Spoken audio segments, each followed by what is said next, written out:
اللہ کا ایک نام فاتر ہے، فاتر کا معنی بھی خلق کرنے والا۔ اللہ کا ایک نام ملکی ہے، توجہ فرمائے سب۔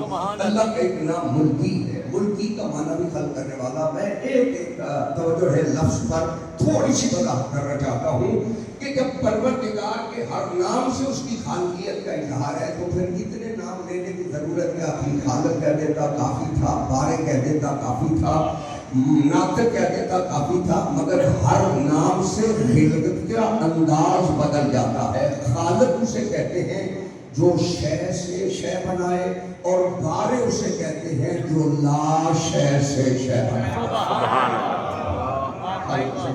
شے سے شے بنائے، بارے اسے کہتے ہیں جو لا شے سے شے بنائے۔ وہ مصور ہے، قرآن کہتا ہے والذی یصورکم فی الارحام کیف یشاء۔ وہ اللہ جس طرح چاہتا ہے شکم مادر کے اندھیروں میں تصویریں بنا دیتا ہے۔ یہ اللہ کی خالقیت ہے کہ هو الذی یصورکم فی الارحام کیف یشاء۔ وہ اللہ جس طرح چاہتا ہے شکم مادر کے اندھیروں میں تصویریں بنا دیتا ہے۔ تصویریں وہ بدل بدل کے بناتا ہے، اس انداز میں تصویر بناتا ہے کہ ایک تصویر دوسری تصویر سے ملنے نہیں دیتا۔ واہ کیا جنابی شکم مادر کے اندھیرے میں رہا ہے۔ ہر مصور کو تصویر بنانے کے لیے چار چیزوں کی ضرورت ہے۔ قلم کی ضرورت ہے، روشنی کی ضرورت ہے، توجہ فرمانے سمجھا، سیاہی کی ضرورت ہے۔ مگر یہ اتنا بڑا قادر ہے جسے نہ قلم کی ضرورت ہے، نہ روشنی کی ضرورت ہے، نہ سیاہی کی ضرورت ہے۔ وہ شکم مادر کے اندھیروں میں تصویریں بناتا ہے۔ توجہ فرمانے سمجھا، وہ شکم مادر کے اندھیروں میں تصویریں بناتا ہے۔ تصویر بھی جیسی چاہتا ہے ویسی وہ تصویر بنا دیتا ہے۔ تصویر کے چار دشمن ہیں۔ آگ تصویر کی دشمن ہے، آگ جلا دے گا۔ پانی تصویر کو مٹا دے گا، پانی بھی تصویر کا دشمن۔ ہوا دھندلا کر دے گی تصویر کو، ہوا بھی تصویر کی دشمن۔ مٹی اس کی رنگت کو بدل دے گی، مگر وہ دیکھو کتنا بڑا قادر ہے کہ انہی چار چیزوں سے انسان کی تصویر بنا رہا ہے۔ تصویر بھی جیسے چاہتا ہے ویسی وہ تصویر بدل دیتا ہے۔ پروردگار نے اتنا بڑا مصور ہے کہ تصویریں بدل رہا ہے، اور پھر وہی قرآن میں اللہ کہہ رہا ہے خلق الانسان ضعیفا۔ اللہ کہتا ہے انسان کو ہم نے بڑا کمزور بنایا۔ تھوڑی سی کوشش کریں میرے ساتھ۔ قرآن کہہ رہا ہے خلق الانسان ضعیفا۔ اللہ کہتا ہے انسان کو ہم نے بڑا کمزور خلق کیا۔ یہ انسان اپنی خلقت میں اتنا کمزور ہے کہ یہ پانی پر لکیر نہیں کھینچ سکتا۔ بولو صحیح انسان، اس انسان سے کو جتنے اپنے آپ کو طاقتور سمجھتا ہے یہ پانی پر لکیر کھینچ کے دکھائے، یہ اتنا کمزور ہے یہ پانی پر لکیر نہیں کھینچ سکتا، اور وہ اتنا بڑا قادر ہے کہ پانی سے ہی تصویریں بنا رہا ہے، تصویریں بھی بدل بدل کے بنا رہا ہے۔ اور پھر اسی لیے پروردگار نے قرآن مجید میں بہت سارے مقام پر اپنی خلقت کا اظہار فرمایا ہے۔ قرآن کو شروع کیا فرمایا اقرأ باسم ربک الذی خلق، پڑھ اپنے رب کے نام سے جس نے تجھے خلق فرمایا۔ سبح اسم ربک الاعلی الذی خلق فسوی، تسبیح ہے اس ذات کے لیے کہ جس نے انسان کو بڑا سوار کے خلق فرمایا۔ سبحان اللہ۔ پروردگار یا ایھا الانسان ما غرک بربک الکریم، اللہ کہتا ہے انسان تجھے کس بات میں دھوکہ دیا اپنے کریم رب سے؟ الذی خلقک، اس اللہ نے تجھے خلق فرمایا۔ فسواک، اس پروردگار نے تجھے صرف خلق نہیں کیا، تجھے پھر خلق کر کے سنوارا بھی ہے۔ جہاں آنکھوں کی ضرورت تھی وہاں اس نے آنکھیں لگائی ہیں، جہاں کانوں کی ضرورت تھی وہاں اس نے کان لگایا ہے، جہاں زبان کی ضرورت تھی یہ بھی پروردگار نے انسان کو اس سوار کے خلق فرمایا۔ فعدل کا، اللہ کہتے ہیں ہم نے انسان کو عدل کے ساتھ خلق فرمایا، جیسا ہم چاہتے تھے ویسا ہم نے انسان کو خلق فرمایا۔ یہ بھی پروردگار نے بار بار اپنی خلقت کا تذکرہ قرآن مجید میں فرمایا۔ پروردگار نے اسی انسان کو جس کو خلق فرمایا کہتے ہیں ہم عطا علی الانسان حین من الدہر لم یکن شیئا مذکورا. اللہ کہتا ہے کیا انسان کو پہ وہ زمانہ نہیں گزر چکا جب تو کسی ذکر کے بھی قابل نہیں تھا. اور وہ ذکر صاحب یہ قرآن ہے. کیا تجھ پہ وہ زمانہ نہیں گزر چکا جب تو کسی ذکر کے بھی قابل نہیں تھا. پھر قرآن مجید میں اللہ نے ارشاد فرمایا واللہ اخرجکم من بطون امہاتکم لا تعلمون شیئا. اللہ کہتے ہیں جب ہم نے تمہیں تمہاری ماؤں کے بطنوں سے پیدا کیا لا تعلمون شیئا تم اس وقت کوئی شے بھی نہیں جانتے. یہ انسان کی حقیقت بے شک. پھر پروردگار نے اسی قرآن مجید میں ارشاد فرمایا واللہ خلقکم اللہ نے تمہیں خلق کیا ثم یتوفاکم پھر اس نے تمہیں موت دی وَمِنْكُمْ مَنْ يُرَدُّ إِلَىٰ أَرْذَلِ الْعُمَرِ لِكَيْ لَا يَعْلَمَ بَعْدَ عِلْمٍ شَيْئًا. اللہ کہتا ہے یہ موت کی طرف پلٹ کے جا رہا تھا یہ تو اس وقت بھی کچھ نہیں جانتا تھا. اب یہ انسان کی حقیقت ہے. آیا تو جاہل ہے جا رہا ہے تو جاہل ہے. پھر قرآن مجید میں اللہ نے ارشاد فرمایا يَسْأَلُونَكَ عَنِ الرُّوحِ اے میرے حبیب تم سے روح کے بارے میں سوال کرتے ہیں قُلِ الرُّوحُ مِنْ أَمْرِ رَبِّي ان سے کہو روح میرے اللہ کا امر ہے. ما اوتیتم من العلم الا قلیلا. اللہ کہتا ہے ہم نے تو تمہیں علم بہت تھوڑا دیا ہے تم امر ربی کو سمجھ ہی نہیں سکتے. سبحان اللہ. کیا کہنے جی کیا کہنے. ما اوتیتم من العلم الا ربی قلیلا. کو سمجھ. اللہ کہتے ہیں ہم نے تمہیں بڑا قلیل علم دیا. اب جس پروردگار نے اس انسان کے قلیل علم کا تذکرہ کیا اب یہ قلیل علم والے کا کمال ہے کہ جب یہ زمین پہ بیٹھ کے سورج کی شعاعوں کو کنٹرول کر رہا زمین پہ بیٹھا ہے سورج کی شعاعوں کو کنٹرول کر رہا. یہ زمین پہ ہے. یہ قلیل علم والے کا کمال ہے کہ وہ چاند پہ اپنا مسکن بنانے کی سوچ رہا ہے. یہ قلیل علم والے کا کمال ہے کہ وہ ستاروں پہ کمندیں ڈال رہا ہے. قلیل علم والے کے پاس اتنی طاقت ہے کہ وہ پانی کا سینہ چیر کے کشتیاں چلا رہا ہے. قلیل علم والے کا کمال یہ ہے. ماشاءاللہ ماشاءاللہ. قلیل علم والا اس کا کمال یہ ہے کہ فضا چیر کے یہ ہوائی جہاز اڑا رہا ہے. اب جس کے پاس قلیل علم ہے اس کا تو یہ کمال ہے کہ سورج کی شعاعوں کو کنٹرول کرے چاند پہ کمندے ڈالے ستاروں پہ رہائش کرے. اب جس کے پاس قلیل علم ہے اس کا کمال مانتے ہو. جس کے پاس قلیل نہیں کثیر علم ہے وہ سورج کی شعاعوں کو کنٹرول نہیں کرے گا سورج کو ہی واپس کرے گا. کیا کہنے جناب کیا کہنے. شعاعوں کو کنٹرول نہیں کرے گا وہ سورج کو ہی واپس کر دے گا. وہ چاند پہ جا کر اپنی مسکن نہیں بنائے گا. وہ چاند کو جب چاہے دو ٹکڑے کر کے زمین پہ بلائے گا. وہ ستاروں پہ کمندے نہیں ڈالے گا. وہ جب چاہے گا ستاروں کو اپنی دہلیز کا تباہ کروائے گا. سبحان اللہ سبحان اللہ. کیا کہنے جناب کیا کہنے. سبحان اللہ. جس کے پاس ہے کثیر علم یقول الذین کفروا لست مرسلا. میں حبیب یہ کافر کہتے ہیں کہ تو رسول نہیں. قل کفی باللہ شہیدا بینی و بینکم ومن عنده علم الکتاب. ان سے کہو میری نبوت کا ایک گواہ مجھے اللہ کافی ہے اور ایک وہ کافی ہے جس کے پاس پوری کتاب کا علم ہے. واہ واہ واہ واہ. علی جانتا ہے مولانا بڑا فخر کے جس کے پاس پوری کتاب کا علم ہے وہ سورج کی شعاعوں کو کنٹرول نہیں کرے گا. اس کی انگلی اٹھے گی ڈوبا ہوا سورج پلٹا واپس آ جائے گا. سبحان اللہ جی کیا کہنے کیا کہنے. واہ واہ واہ. کل نفس ذائقۃ الموت. بے شک ہر نفس میں موت کا ذائقہ چکھا.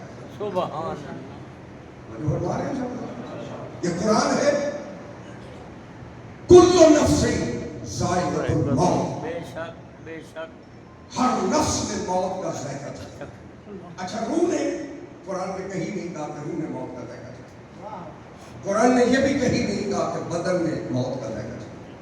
فرمایا کل نفس ذائقۃ الموت. ہر نفس میں موت کا ذائقہ چکھنا ہے. اگر اجازت دے میں تھوڑی سی وضاحت کروں. بسم اللہ بسم اللہ بسم اللہ ضرور.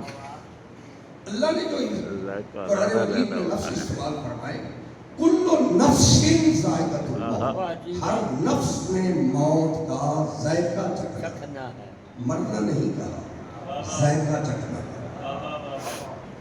معلوم ہوا موت کا کوئی ذائقہ ہے. اللہ میرے ساتھ موت کا سب کے لیے ایک نہیں ہے. واہ واہ واہ. جس کے بارے میں قرآن کہہ رہے ہیں کہ ہر کسی نے موت کا ذائقہ چکھنا ہے. میں آسان کر دیتا ہوں. ماہ رمضان میں اگر عورت کھانا پکا رہی ہے نا، اگر وہ ہنڈیا کا ذائقہ چکھتی ہے، ذائقہ چکھنے سے روزہ باطل نہیں ہوتا. نہ شیعہ فقہ میں، نہ سنی فقہ میں، نہ دیوبندی فقہ میں، نہ اہل حدیث میں. اور جو فرمائے تو میں بات کروں، یعنی یہ سب کے نزدیک ایک متفقہ فیصلہ ہے کہ جب حلق میں شے جائے گی پھر روزہ باطل. ذائقہ چکھنے سے اختیار ہے عورت کو کہ ذائقہ چکھے. اب جو ذائقہ چکھے گی اس کا روزہ باطل نہیں ہوگا. یہاں قرآن نے کہا ہے کل نفس ذائقۃ الموت، ہر نفس نے موت کا ذائقہ چکھنا ہے، مرنا نہیں.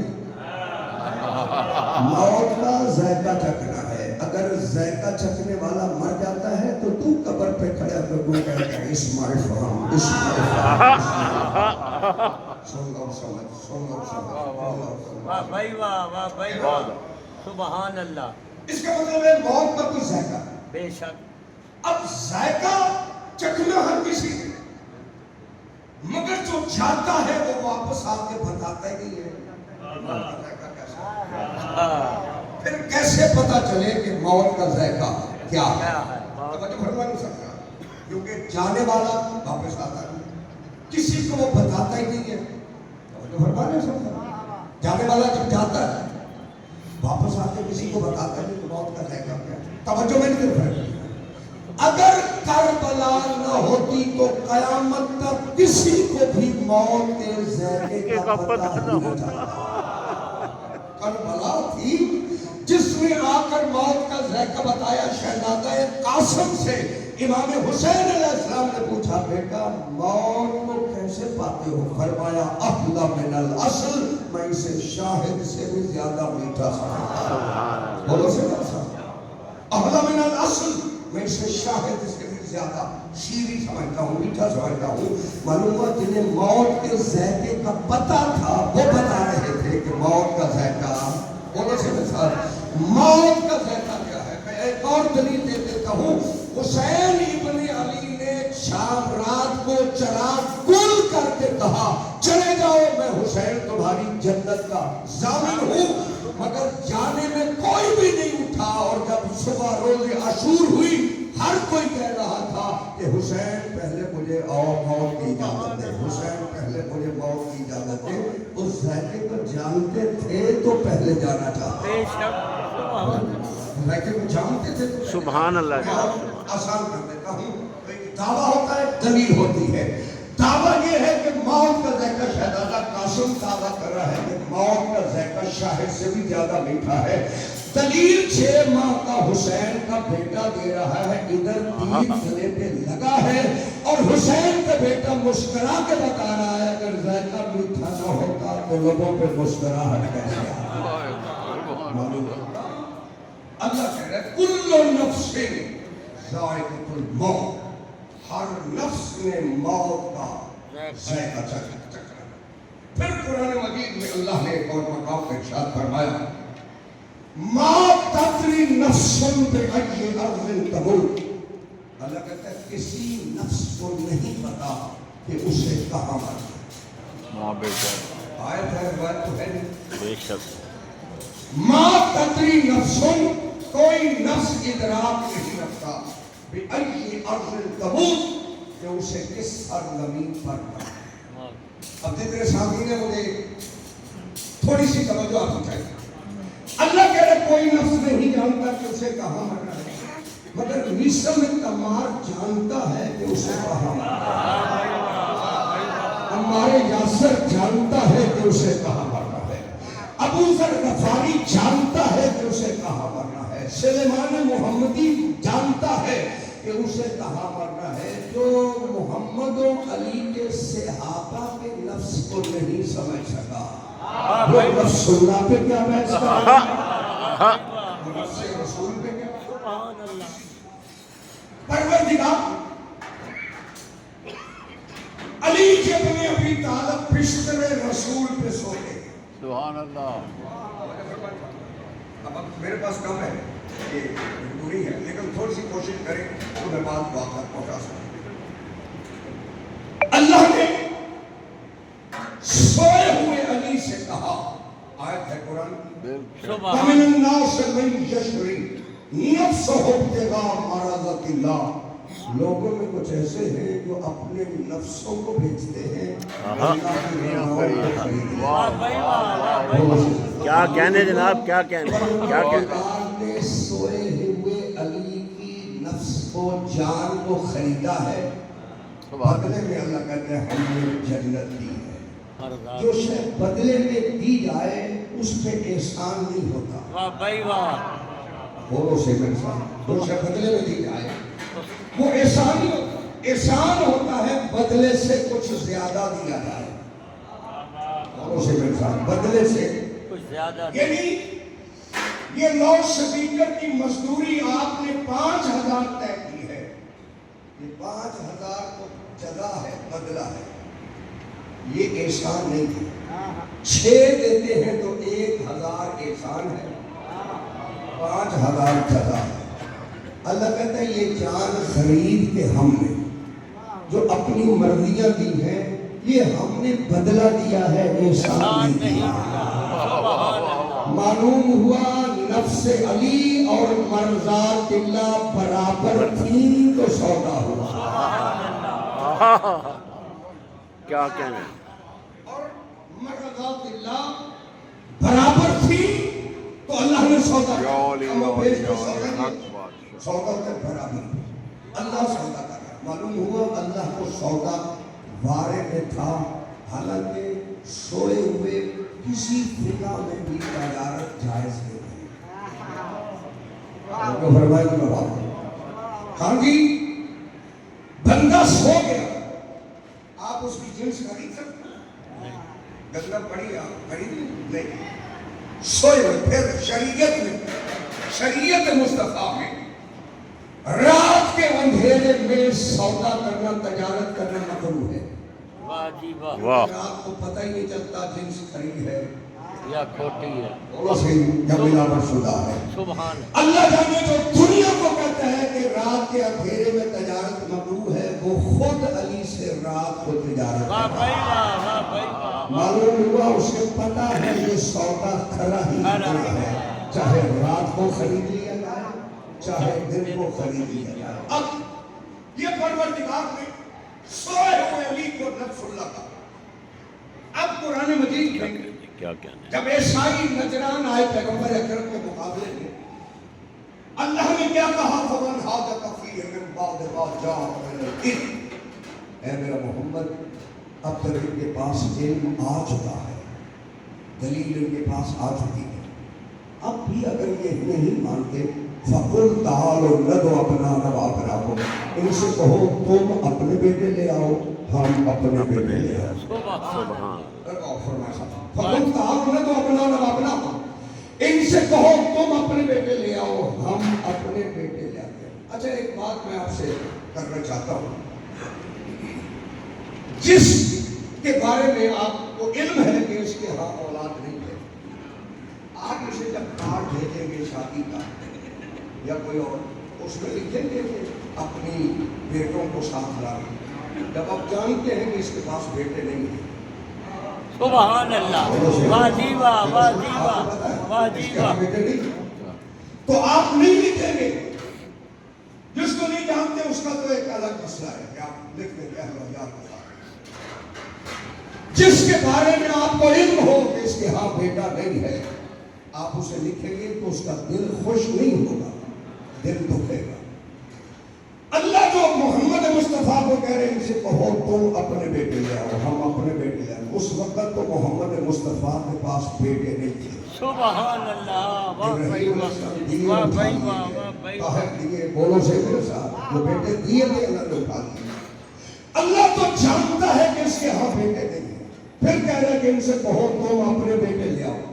ہم اپنے بیٹے لے آتے ہیں. اب سمجھ میں آیا اللہ نے اسی لیے پہلے نفس علی کو خرید لیا تاکہ دنیا کو پتا چلے کہ محمد کے سبحان بیٹے ہی اللہ علی کے بیٹے واہ واہ واہ علی کے بیٹے ہی محمد. سبحان اللہ تم اپنے بیٹے لاؤ, ہم اپنے بیٹے لاتے ہیں. تم اپنے نفوس لاؤ, ہم اپنے نفسوں کو بلاتے ہیں. تم اپنی نساء کو لاؤ, ہم اپنی نساء کو لاتے ہیں. ثم نبتہل, پھر کرتے ہیں مبالغہ.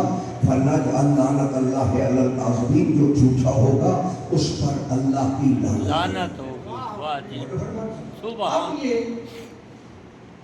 واحد قرآن کی آیت مبارکہ ہے جس میں کسی نے اختلاف نہیں کیا. واہ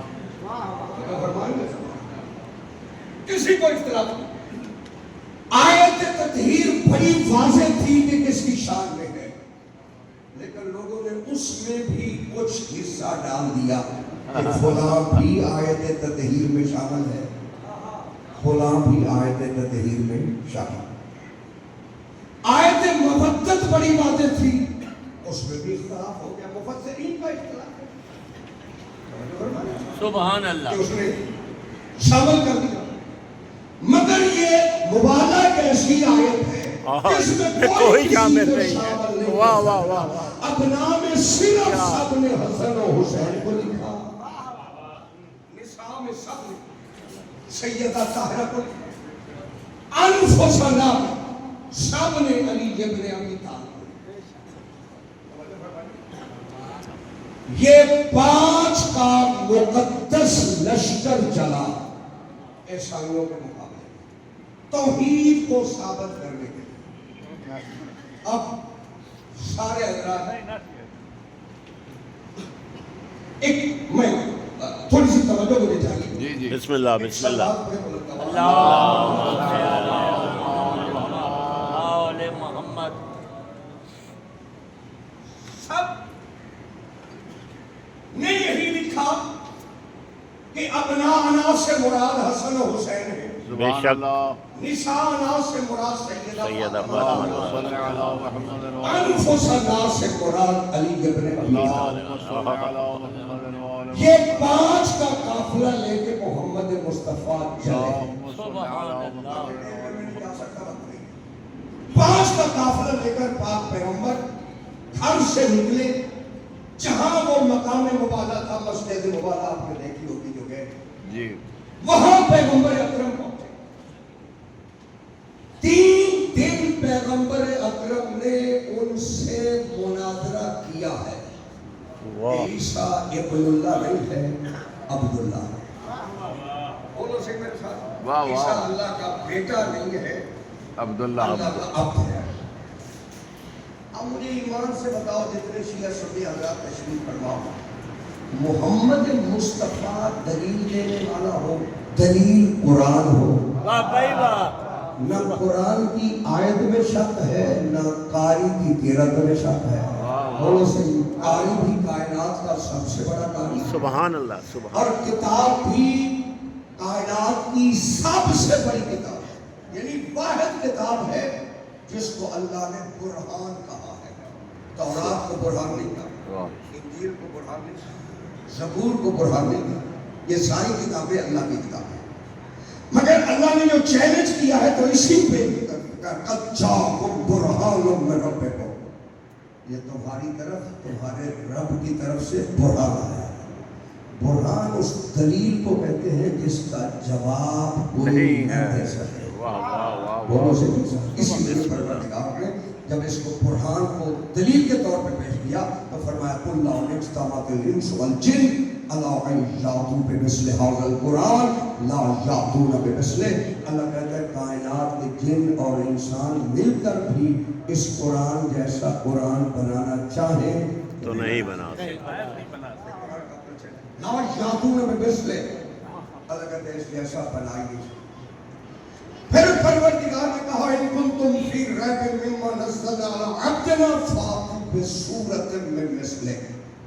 اگر تم شک کرتے ہو نا جو قرآن میں نے اپنے عبد مصطفیٰ پہ نازل کیا ہے جاؤ اس کی ایک صورت جیسی مجھے صورت بنا دو. واہ بھائی واہ اللہ میرے ساتھ یہ قرآن ہونے کی دلیل ہے کہ ایک صورت جیسی مجھے صورت بنا دو. چلو مجھے ایمان سے بتاؤ جتنے شیعہ سنی تشریف فرماؤ. میرا بدن بھی پاک ہے, میرا لباس بھی پاک ہے. کیا مجھے کسی فقہ میں اجازت ہے کہ میں بغیر وضو کے قرآن کے حروف کو چھو سکوں؟ نہیں. جو جانتے ہیں وہ تو سر شر ہلائے. کوئی بھی ہاتھ میرا پاک ہے, مگر اس پاک ہاتھ سے بھی بغیر وضو کے میں اس قرآن کے حروف کو ہاتھ نہیں لگا رہا. بولو صحیح میرے ساتھ. یہ سب کا فقہ کا مسئلہ ہے.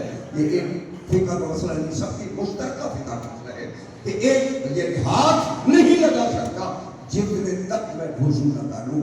یعنی ایکسٹرا طہارت کی ضرورت ہے حروف قرآن کو چھونے کے لیے. بولو صحیح. قرآن کے حروف کو چھونے کے لیے اضافی طہارت کی ضرورت ہے کہ باوضو ہونا واجب ہے کہ جب تک تمہارا وضو نہیں ہے تم قرآن کے حروف کو ہاتھ نہیں لگا سکتے. اب جتنے شرفا تشریف فرما ہو, سوال میں آپ سے اتنا کرتا ہوں. آیت کہتی ہے انما یرید اللہ ليذهبكم اهل البيت ويطهركم تطہیرا. اب جب آیت میں بغیر وضو کے ہاتھ نہیں لگا سکتے جن کی شان میں آیت نازل ہوئی. واہ واہ واہ, وہ پاک تھے. آپ کا کیا فیصلہ ہے؟ اللہ کہتا ہے کہ ان کنتم فی ریب مما نزلنا علی عبدنا فاتوا بسورۃ من مثلہ. اس کی ایک سورت جیسی مجھے سورت بنا دے. اور سورت بھی جس کا چیلنج کیا گیا وہ سب سے چھوٹی سورت تھی کوثر. سبحان اللہ. سب سے چھوٹی تھی سورت کوثر.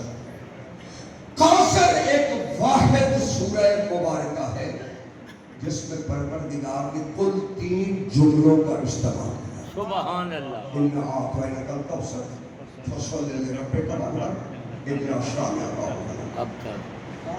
اور اتنی مختصر ہے کہ اس سے زیادہ مختصر کسی بھی سورہ مبارکہ میں لفظ استعمال نہیں.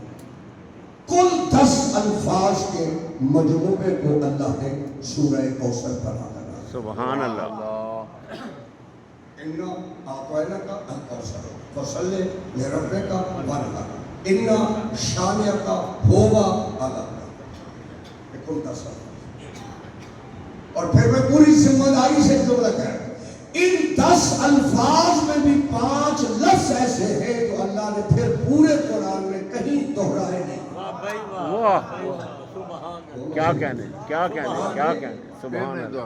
سینکڑوں مرتبہ لفظ علم دیکھیں آپ, سینکڑوں مرتبہ ہے. بہت سارے الفاظ متعدد بار پروردگار نے اس میں تکرار کرنا, مگر اس میں اللہ نے جو 5 لفظ اعطیناک الکوثر وانحر شانئک الابتر, یہ 5 لفظ ہیں جو اللہ نے پھر پورے قرآن میں 77,501 الفاظ میں دوبارہ دہرائے. واہ بھائی واہ, سبحان اللہ. 77,501 الفاظ میں اللہ نے پھر یہ 5 لفظ دہرائے نہیں. وجہ کیا ہے کہ جب بڑے لوگ عطیہ دیتے ہیں پھر بار بار احسان نہیں ہوتا. واہ. کہا کہ جاؤ کوثر جیسی مجھے صورت بنا دی. آج کا قرآن کا چیلنج موجود ہے, مگر کوثر جیسی صورت کوئی بھی نہیں بنا سکا. اب مجھے توجہ ایک طرف رکھنی ہے, کچھ منوانے کی ضرورت نہیں ہے. علماء کے سروں پہ رکھو قرآن, ان سے پوچھو کہ کوثر کس کی شان میں نازل ہوئی. کوثر اللہ نے فاطمہ زہرا کی شان میں نازل فرمائی ہے, جس کی شان میں لکھا ہوا قصیدہ کائنات نہیں بنا سکی. علی اس کے شوہر ڈالا. اسی لیے اللہ نے نفس رسول اور نفس اللہ علی ابن ابی طالب کی ذات کو بنایا. سبحان اللہ. میدان مبالا میں انفسنا وانفسکم, اپنے نفسوں کو بلاؤ, ہم اپنے نفس بلاؤ. معلوم ہوا علی نفس رسول. شب ہجرت اللہ کہتے ہیں میں نے 9 سے من شسری نفسہ ابتغاء مرضات اللہ. لوگوں کو کچھ ایسے ہیں جو نفسوں کو بیچتے ہیں، اللہ کی رضا کو خرید لیتے ہیں. یعنی شب ہجرت وہ نفس اللہ ہے. سبحان اللہ نفس اللہ ہے. میدان مباہلہ میں نفس رسول ہے. پھر موت کس کو ہے؟ نفس کو ہے. تو جب تمہاری عبادت سے نفس ہی ہٹ جائے گا، سبحان اللہ. اسی لیے نفس رسول بھی علی کو کہا، نفس اللہ بھی علی کو کہا. اسی لیے فرمایا جزاؤہم بما صبروا جنۃ وحریرا. اے آل محمد جو تم نے صبر کیا اس کے بدلے میں ہم نے جنت دے دی. فرمایا جزاؤہم بما صبروا جنۃ وحریرا. جو تم نے صبر کیا اس کے بدلے میں ہم نے جنت. یہ جنت آل محمد نے بدلے میں لی ہے، احسان میں نہیں لی. بدلے میں لی، جزا بدلے کو کہتے ہیں. اللہ نے شیطان کو نکالا اپنے دربار سے. صرف 2-3 منٹ زیادہ ہو جائے. اللہ نے جب آدم علیہ السلام کا سجدہ کروایا، حکم کیا ہے؟ اذا نفخت فیہ من روحی فقعوا لہ ساجدین. جب اس میں اپنی روح کو داخل کر دوں تو سارے فرشتے اس کے لیے سجدے میں چلے جائیں. فضائل آدم کے نہیں بتائے، ادھر روح آ جائے تم سجدے میں چلے جائیں. جنہیں اللہ بناتا ہے ان کے فضائل نہ بھی کوئی جانتا ہو تو ان کی تعظیم واجب ہے. ان کی تعظیم واجب. اللہ کہتے ہیں سب نے سجدہ کیا، فسجدوا تو سب نے سجدہ کیا الا ابلیس سوائے شیطان. شیطان نے سجدہ نہیں کیا. اللہ نے شیطان کی ساری عبادات کو رد کر دیا اور کہا کہ فاخرج منھا انک رجیم، یعنی اللہ کی شیطان. شیطان کو پروردگار نے نکالا اپنے دربار سے. اب کچھ لوگ روا روی میں کہہ دیتے ہیں کہ یہ آدم علیہ السلام کو بھی نکالا. آدم علیہ السلام کو نکالا نہیں، شیطان کو نکالا. میں قرآن سے دلیل دینا چاہتا ہوں. آدم علیہ السلام کو اللہ نے نکالا نہیں. اللہ تو قرآن میں کہتا ہے انی جاعل فی الارض خلیفہ، میں زمین پر خلیفہ بنانے والا ہوں. آدم علیہ السلام کو بنایا زمین کے لیے تھا. اگر وہ کچھ دیر کسی کی ملکیت میں ٹھہرایا گیا ہے تو وہ وہاں کا مالک نہیں تھا. بے شک بے شک. کہ آدم علیہ السلام جب چلنے لگے تو اللہ نے کہا آدم یہ جو تم نے لباس پہنا ہوا ہے یہ جنت کا لباس ہے. یہ میرے قانون میں نہیں ہے کہ جنت کا لباس زمین پہ جائے. حسین کے لیے آیا ہے. سبحان اللہ. سب نے لکھا کہ یہ پہن کے آئے پیغمبر ہے. آدم علیہ السلام یہ پہن کے آئے اس پہن کے آئے. لیکن اللہ نے کہا کہ یہ جو تم نے لباس پہنا ہوا ہے یہ جنت کا لباس ہے، یہ زمین پہ نہیں جا سکتا. میں شرفاء سے بات اتنی پوچھنا چاہتا ہوں، جب آدم کے لیے حکم ہے کہ جنت کا لباس زمین پہ نہیں جا سکتا، پھر میرے پروردگار یہ قانون ٹوٹنا نہیں چاہیے. ہاں بہت اچھے. مگر ساری کائنات نے اس قانون کو ٹوٹتے ہوئے دیکھا. آنے والا دروازے سیدہ پہ آ کے کہتے ہیں انا حیات الحسن، میں حسنین کا درخی ہوں. جب قانون یہ ہے کہ جنت کا لباس زمین پہ نہیں جا سکتا، یہ لوگ کہہ رہے ہیں کہ میں حیات الحسن، میں حسنین کا درخی ہوں. اچھا کہہ کون رہا ہے؟ جبریل جو فرشتوں کا سردار ہے. جبریل کیا؟ جبریل عرشوں پہ ہو تو سید الملائکہ، بے شک. زمین پہ ہو تو امین وحی، جنت میں کھڑا ہو تو رضوان جنت، دروازہ سیدہ پہ کھڑا ہو تو درزی. اب ایک سوال کر سکتا ہوں کہ جبریل جب تیری اتنی بڑی شان اور عظمت ہے تو یہاں آ کے درزی کیوں کہنا؟ اپنے آپ کو ملک کرنا، فرشتہ کرنا، سردار کرنا، یہاں کے درزی کیوں کہلاتا ہے؟ تو جبریل کی آواز ہے خبردار، میرے درزی ہونے پہ اعتراض کر رہے ہو، اس دروازہ پہ محمد ناکا بن کے کھڑا ہے. اب کہا کہ جنت لباس کی کیوں شہزادوں نے منوایا؟ کھانے بھی آ سکتے اور کھانے بھی جنت سے آنے. شادی ہو، خوشی ہو، عید ہو تو جنت کے کھانے کا مطلب ہے یہ آپ بڑے بڑے ہوٹلوں پہ چلے جاتے ہیں سواریاں آپ سے آپ کے اولاد بیٹے مانگتے ہیں، آپ جس حیثیت میں ہیں ویسی سواری اپنے بیٹوں کو دیتے ہیں، جس کے پاس کار ہے کار دے رہے ہیں، جس کے پاس موٹر سائیکل ہے۔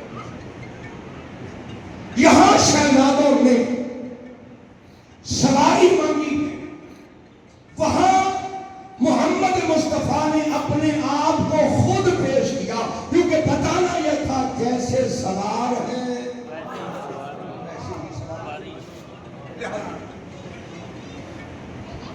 جنت کا کھانا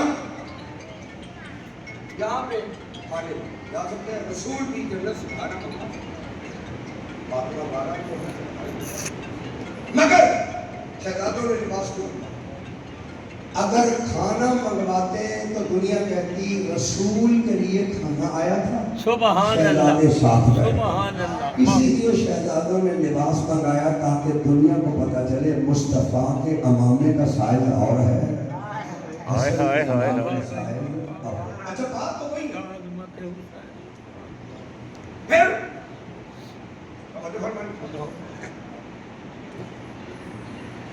یہ جو شہزادے جنت کا لباس آ رہا ہے، قانون یہ ہے کہ جنت کا لباس زمین پہ نہیں جاتا۔ ایک ہی بات ہے کہ یہ پروردگار سے التجا کرو، پروردگار جب جنت کا لباس زمین پہ آدم کے لیے نہیں جا سکتا تو جہاں تو نے اپنے قانون کو بدلا کیسے؟ کہا خبردار میں عادل ہوں، میرے قانون میں تبدیلی نہیں ہوئی، جنت میری ملکیت تھی، میں نے قانون یہی رکھا تھا، اگر سو کے کوئی خرید لیتا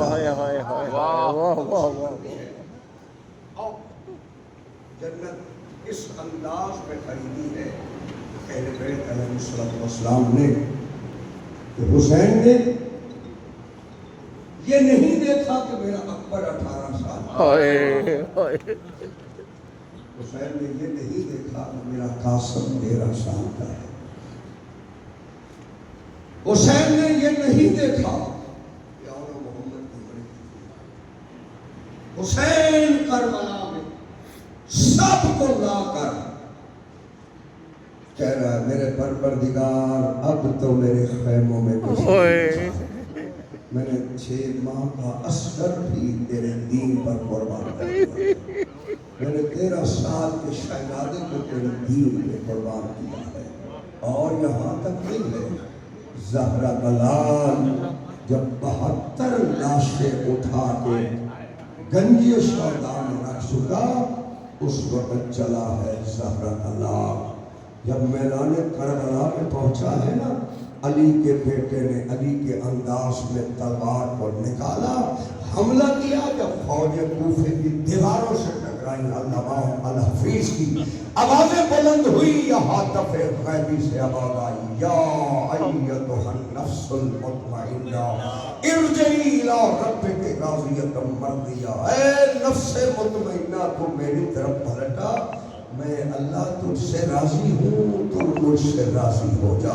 اس وقت حسین نے تلوار کو نیام میں ڈالا، اور حسین کی زبان پر یہی جملہ تھا، رضن بقضائہ و تسلیما لامرہ، میں اللہ کی رضا پر راضی ہوں، میں اللہ کی قضا پر راضی ہوں، اور تلوار کو نیام میں ڈال کے بطول کا بیٹا یہی کہہ رہا تھا، اِنَّا لِلَّهِ وَإِنَّا إِلَيْهِ رَاجِعُونَ، جب پلٹ رہا ہے تلوار کو نیام میں ڈالا، جس کے ہاتھ میں تیر تھا اس نے تیر مارا، جس کے ہاتھ میں نیزہ تھا اس نے نیزہ مارا، جس کے ہاتھ میں تلوار تھی اس نے زہرا بلال کو تلوار ماری، جب گھوڑے کی زین سے محمد مصطفیٰ کا نواسا زمین پہ اتر گیا نا، اس وقت گھوڑے کو قریب کر کے کہا، جا میرے بیٹے سجاد تک پیغام پہنچا دے، اب تو وقت کا امام ہے، اور تیرے باپ نے آخری سجدے میں سر رکھ دیا ہے، وَسَيَعْلَمُ الَّذِينَ ظَلَمُوا أَيَّ مُنقَلِبٍ